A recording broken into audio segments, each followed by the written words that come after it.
All right, here we go in 3, 2, 1.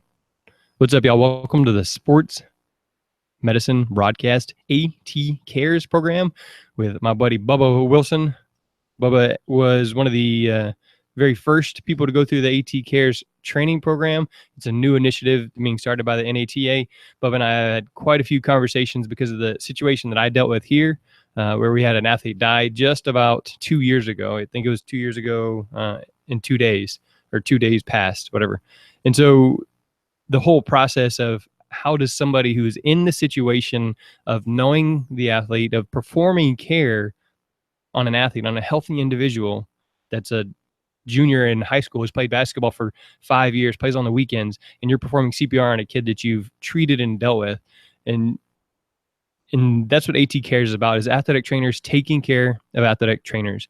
So this is sportsmedicinebroadcast.com/AT Cares, and we're going to get an early look at what the program is and how Bubba's felt like it's gone so far in dealing with, he said earlier, what's the leading district in AT Cares. So we've had quite a few things going on here in the Texas area, and so we're just going to get his insight, and then kind of a plug for the program for you to take it whenever you get a chance. And then also I'll share again why I'm taking that story. So sportsmedicinebroadcast.com/AT Cares. Okay, Bubba, give us a brief overview, or it doesn't have to be brief, just give us an overview of the program, the training, and we'll go from there. So what AT Cares is peer-to-peer counseling. So it's athletic trainers counseling athletic trainers that have gone through some type of critical incident. Okay. And it doesn't have to be a death. It could be you had an athlete die in a car wreck. You had a coach die at home from a heart attack. It could be an athlete death that you had to deal with, or a paralysis, or a loss of limb. The people don't understand how intimately we know these kids in a good way. We may have known this kid since they were a sixth grader, and they're a junior now that had just had an incident. We see them every day, at least for an hour a day, 5 days a week.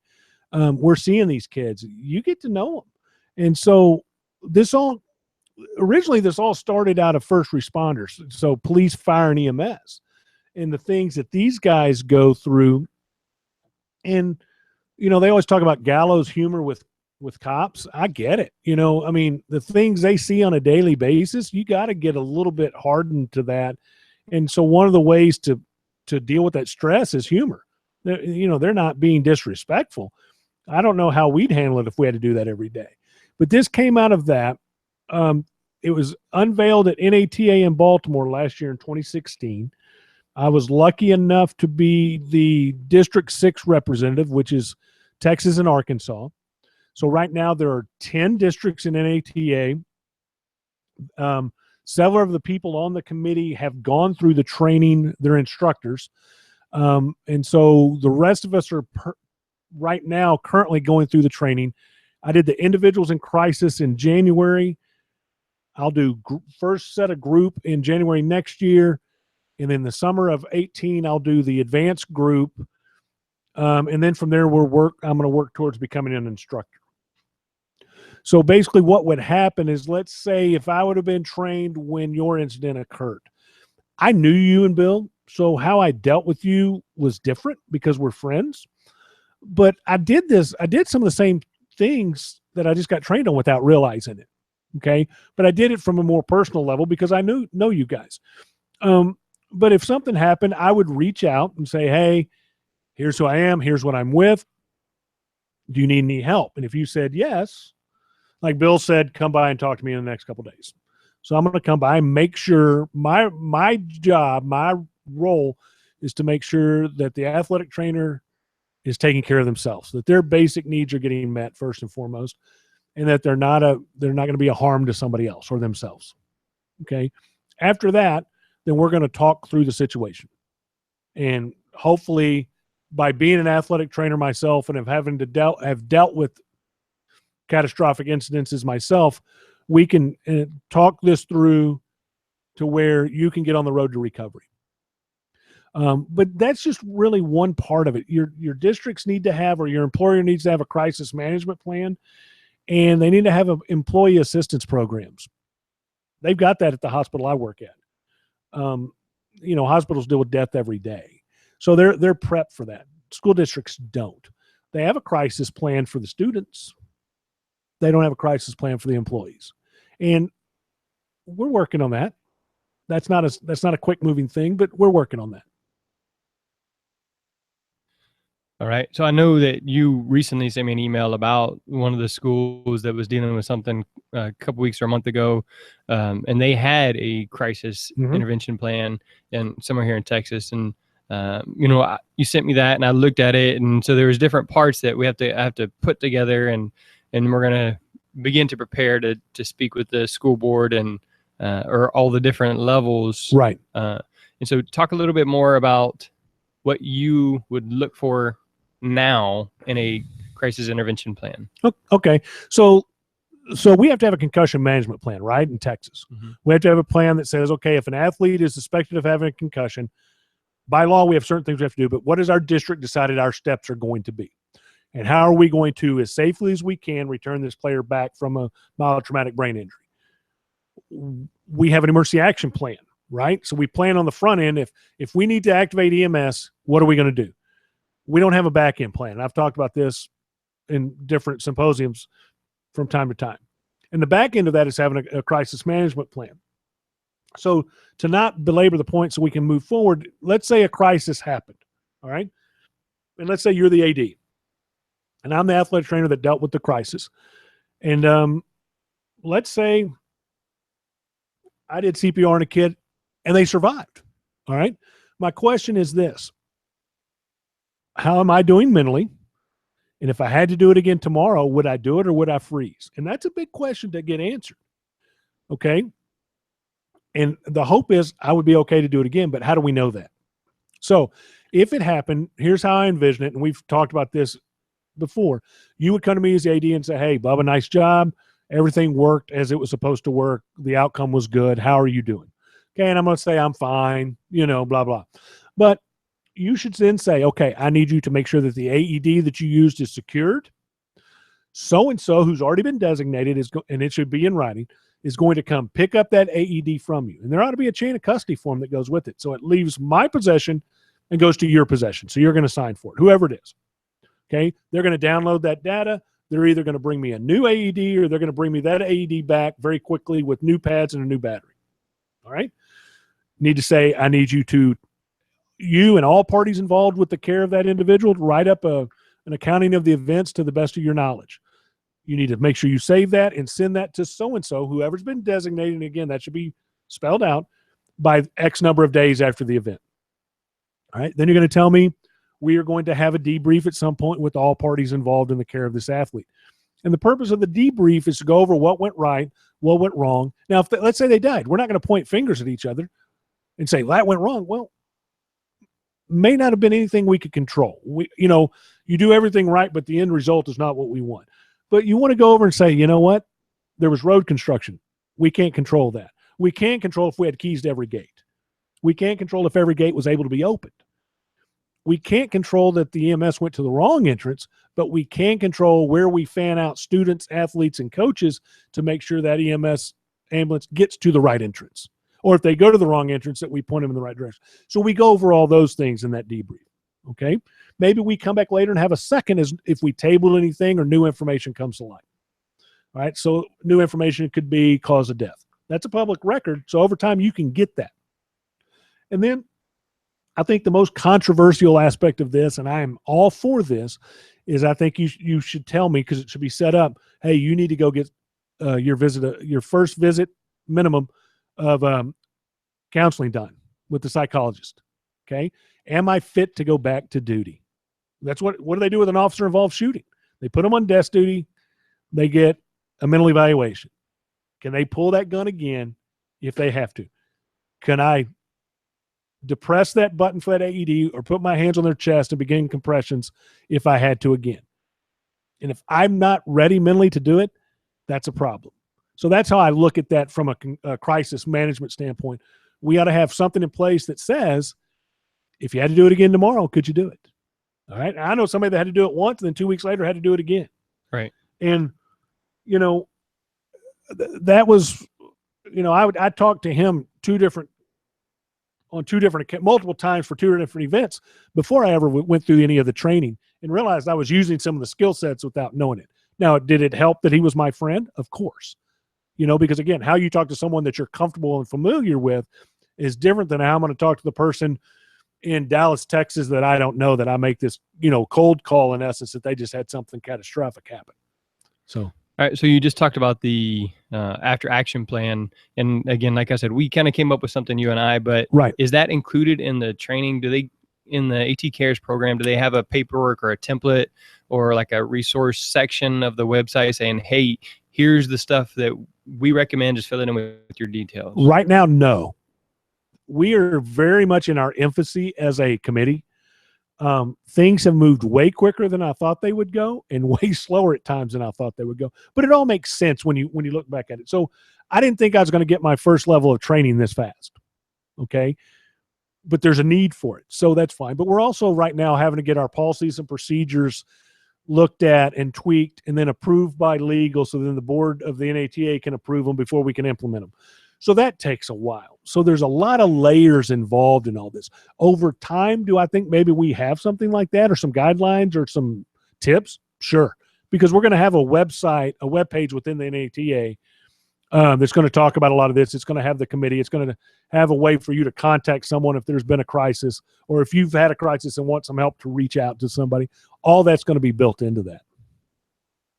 All right. So you just mentioned a time where, Cody, right? He had an athlete where UCPR saved his life. 2 weeks later, UCPR lost a life-saving skills, and the athlete ended up not surviving. Right. And so here you are before the AT Cares program, having a conversation with them. How would that have changed? Obviously it's hard to just look back and say that, but how would that have changed your conversations, your interactions, if you had been through the program first? Probably, again, a lot, but not a lot at the same time, if that makes sense, because I know him. So I might be a little more direct in some of the things I ask. My job in this role is not to point fingers. I'm not going to Monday morning quarterback. I wasn't there. Again, my job is to make sure he's mentally going to be okay and that we're going to work through it. But really allowing him to vent, to just throw it out there. Tell me what happened. Tell me, what pisses you off about this whole deal besides the death, obviously.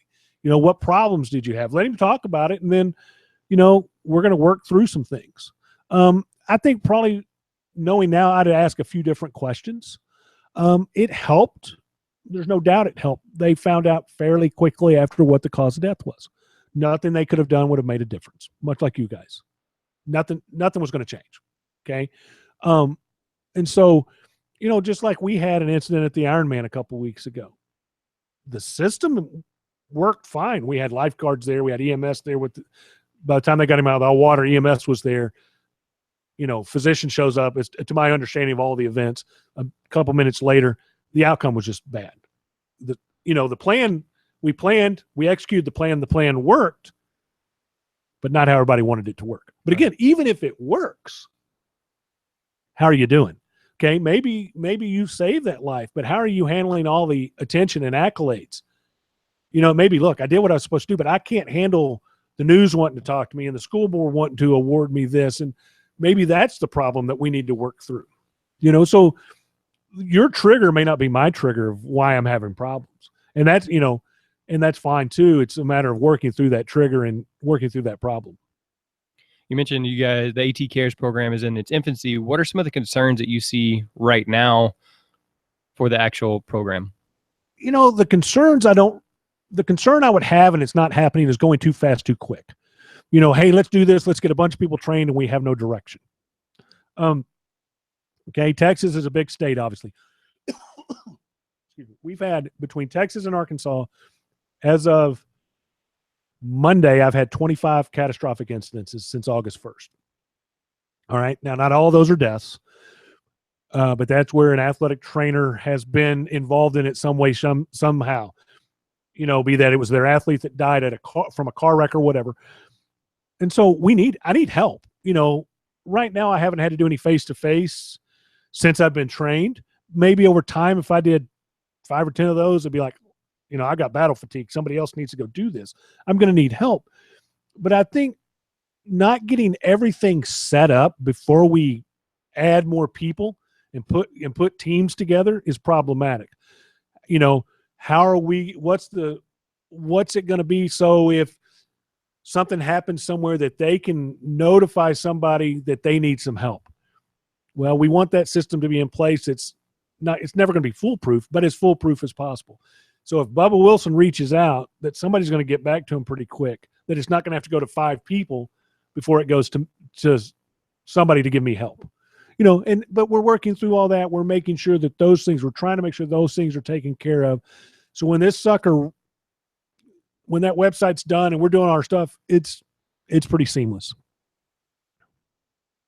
All right. Can you talk at all about maybe some of the tools that you guys have used? Because whenever I had a guy, Greg, he performed CPR, and so his was actually pretty traumatic. He was having like nightmares, and he had to take medications and things like that. And so I've, over the last 2 years, just been able to reach out to him and say, just every once in a while, hey man, how you doing? Right. And it just so happened I text him on the anniversary of the day. He's like, pretty good. Today may be rough, but but it's just it's when I remember and then I take action, or like Cody, I work with him every once in a while, at either events or whatever, because he's here in our area. And so I can ask him about that or discuss that. And he, randomly we'll text back and forth. But in our initial discussion, we said maybe like a 1 week, a 2 week, a 1 month, a 3 month out, that kind of thing, like some sort of progressively widening gap to check on that person. Do you guys have any system like that set up? Not yet.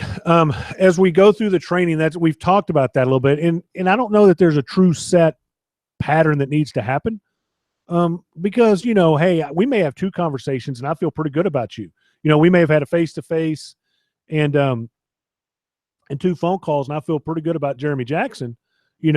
But maybe with Cody, I have 2 face-to-faces and 5 conversations, and I need to keep calling to make sure he's doing okay. So I think there's a lot of flexibility there as to how much is too much and how much is not enough. At some point, be like, dude, I'm fine. Leave me alone. Call me about something else. And some people may be like, no, I need you to keep talking to me for a little while. And neither of those are bad. That's all good. But it's a matter of following up. And that's what I'm trying to do right now. I texted somebody earlier this week that I dealt with about a month ago, and I just want to see how they're doing. I haven't heard back, so I'm going to call them this afternoon, just to make sure. But, because they had an issue where an athlete committed suicide, and then their friend who was an athlete attempted suicide the next day. That's got to be pretty tough. Okay. So just those things. But, again, there's no set pattern to when we need to do things. I called, I delayed that call because I found out the day I knew about it was the day of the funeral. I'm not calling that day to discuss it with them, and then my job is to listen. I'm not passing judgment. I'm not Monday morning quarterbacking. My only advice I'm giving is to take care of yourself, so yeah. I know somebody that lost a spouse, and they're in a group of other individuals that have lost spouses, all men that have lost their wives. And they made a great point to me, which has stuck with me over the last couple of years. He said, yeah, you lost your wife, or you lost a wife, but you didn't lose my wife. So everybody's different. I could lose my wife and you could lose yours the next day, but they're total different griefs and issues that go with that. You lose yours, you got young kids. I got a 20-year-old. That's a different animal altogether. So I get it. So I'm not going to say, oh, I've been there. They may say, have you ever dealt with this? Yes, I have. But it's not, I know how you feel. No, you don't. It wasn't my athlete, or it wasn't your athlete, So trying not to say those things to them is very, very important. So instead of saying, I know how you feel, because you don't really know how you feel, you could say, I've dealt with a similar situation. I've dealt with a similar situation. Right. That's something I wouldn't think. Like, you would think, I know how you feel would be comforting. No. Saying, hey, man, I've been there. I've done CPR. I know how you feel. But instead, I've been in a similar situation because I don't really know. No, it's not your athlete. You don't know. Yeah, I'm not in your head. So that's That's Right. something I wouldn't have thought Right. about. And hopefully, how long have you known that athlete? Exactly. You know, you've been in school long enough. You knew him in elementary school, you know, and now they're a junior, and you know the family, and there's another one coming up that's an 8th grader. You know, that's a different animal altogether than this kid moved in this year. You know, I know him, but I don't know him as well. You know, I haven't known that family. I've known this family 10 years, you know, so all that plays a part in that. And again, I don't know how you feel, you know? Yeah, I've been through it, but everything's different. You know, what do we say? Every athlete's different. Every injury is different. Every death is different. The way it affects everybody is different. You know, the way it affects you versus Bill is different. That's human nature. Right. You know, yes. So that would be the thing. I can't say I know how you feel. I've been there. I feel your pain for the loss. I've been there. I've dealt with it. But, you know, I'm not going to say I know how you feel.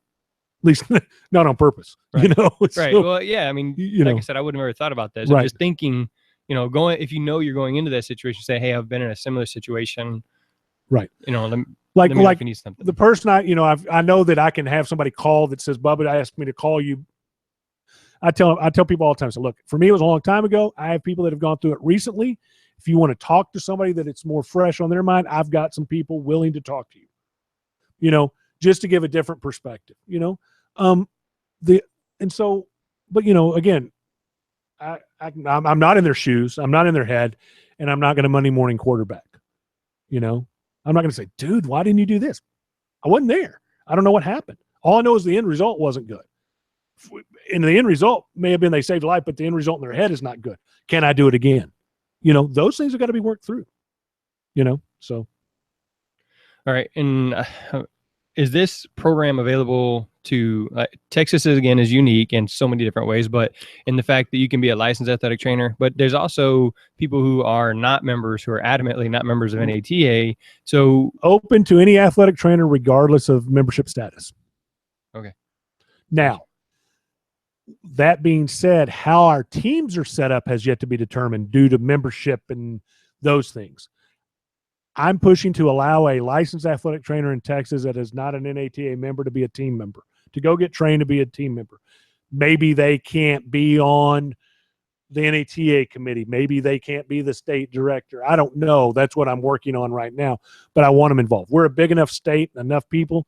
I'm going to need those because I can't do Houston by myself, much less Texas and Arkansas, because at some point I'm going to have to travel, okay, to go talk to somebody.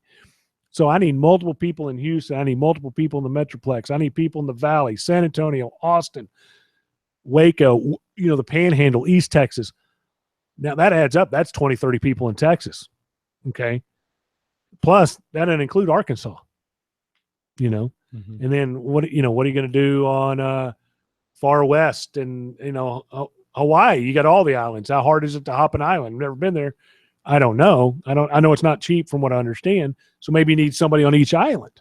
You know, little things like that have got to be figured out. So that's going to happen over time. We're not going to do that by NATA in June. You know, we're going to start training people. The first one for, you know, everybody else is at NATA in June. You're going to get your individuals in crisis training. And then I'm looking at, like we talked about off air, I'm looking at trying to host one through us later on in the fall, early winter, and then going from there. You know, but again, I don't want to do this half-cocked and just jump on it and then go, oh, well, we didn't plan for this and we should have done this. I'd rather slow it a little bit and make sure when we do it right. So you just don't want to go into it and go, hey, I'd love to help you, but I'm not really set up and I don't have any help. And, you know.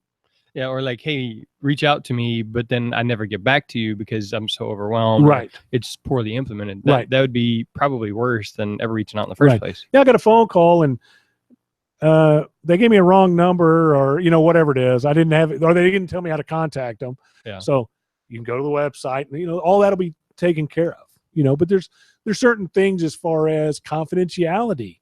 If you submit that you need help, that making sure that's secure on the website. There's tons of things that you go, ooh, never thought about that. You know, policies and procedures. You know, that you go, oh yeah, I guess we do need those. You know, so there's a lot of moving parts. And so again, the reason that I'm I am deciding to take this course at NATA Houston. It's costing me money. We get CEU money, but like this course is personally I'm paying for because of my situation. I feel that I was put in this place to deal with this athlete, my athlete, where we were performing CPR and he didn't survive, to where I spoke with the parents at the hospital that day and she asked me what happened. For this reason, like this AT Cares and Bubba being so involved and me and Bubba being friends, I think it's happening for a reason. There's a reason I'm being put in this situation. And on the podcast is to share my story and to share that you're not alone if you're in this situation. And also don't forget that that person that works across town or your college buddy that is dealing with this, they may not be affected, but they may be affected far more than we know. Right. And so just sharing my message is important so that other people can be encouraged to share theirs or to reach out and say, hey, just like Greg did say, hey, how are you dealing with this? Just like Cody did say, hey, man, do you ever randomly just stop and think of like, dude, all the time. Like I see this shirt right over here that they made, like is the memorial shirt, whatever, for my athlete that died. And I see that and I think, and it also helps me stop. And when I'm playing with my kids or when I get mad at my kids and start to yell at, like I treasure life just a little bit more because that kid that day may have said, hey mom, love you. Have a good day. I'm going to school. And that was it. Right. Or he may have not said anything. May have just walked out of the house and that was it. And it just makes me more intentional to treasure each of those moments because you never know. With that being said, two things off of that is I had an athlete die when I was in college athlete die, football player. We made commemorative patches with his number on it. I still have mine to this day. It goes in my pocket on a game when I'm covering. That was almost 30 years ago. Okay. But I still have it. It means something. The other thing is people go, okay, I'm not trained. What can I do? Reach out, call them, text them. If you know them, email them, go by their house. Okay. Hopefully they got a spouse running interference. All right. But, do you need me to bring you food? It gets tough to say, okay, Jeremy, I'm going to come cover your event. Your school district doesn't, they at the time knew me, but your school district doesn't know me. I can't walk in and take over. Right. But I don't have a problem calling your AD and going, hey, they're dealing with some serious stuff. Can they come in late tomorrow? That's one thing. Or hey, if you're the other, the school in the district, another school within the district, we got your game. We'll take care of this. Y'all don't go in today. We'll cover your game. Don't, do you need me to pick up your dry cleaning? Do you need me to take your dog to the vet? You need me, you want to sign something and work it out? I'll go pick your kid up from daycare. Whatever you need to do, be there for them, buy them an adult beverage, whatever works. Just say, hey, I'm here for you. No, I haven't dealt with it. No, I don't know how you feel, but I'm your friend. I'm your coworker. We're in the same profession. I'm going to do my best to help you out. That's in some ways more important than the peer-to-peer part. If they know they've got people that are willing to help them, I got your back, man. You need me to do something for you? You haven't eaten in 2 days? All right, you want to get out of the house? No? All right, I'm bringing over pizza. We're going to have pizza and we're going to sit there and eat and we're going to watch TV. We may not even talk about anything, but I'm going to make sure you eat, Right. So, and yet for some of those people, just being there, not being sitting alone left to their thoughts is crucial. Right. So, yeah, the only thing you could do, I guess the only wrong thing would be to do nothing. Right. So just a text and email. And for me, again, I've shared the story multiple times.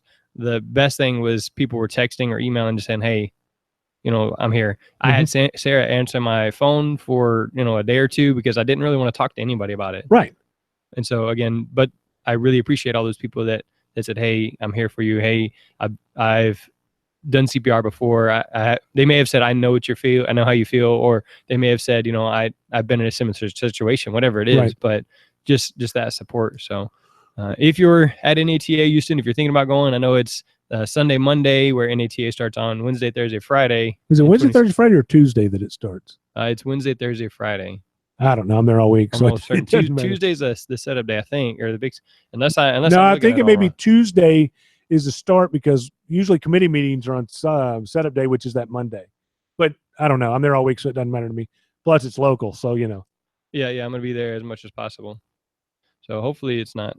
Yeah. Hopefully I'm not looking at the wrong days here. I don't know where the schedule is. Anyways, it's neither here nor there. So this is sportsmedicinebroadcast.com/AT Cares. So check out the program if you can. If there's one near you, if there's somebody like Memorial Hermann that's going to bring it, try and bring it in, or you're the person that's dealt with this, then see if you can talk with a local hospital, local organization, or your school district and bring in the AT Cares people. Contact me. Yeah, and get trained there. And so contact Bubba. Bubba, what's the best way to get a hold of you if they want to do that? Twitter. Yep. ATCLAT Bubba. Yep. All right. So I'll have that link there in the episode. Again, this is sportsmedicinebroadcast.com/AT Cares. Just tweet Bubba saying, hey, I need some more information. And then he can direct message you or email you or something from there. But don't sit and do nothing. At least reach out to a friend, a colleague, even if it's somebody you don't like. Right. So I mean, go mow their yard. I mean, it's pretty simple.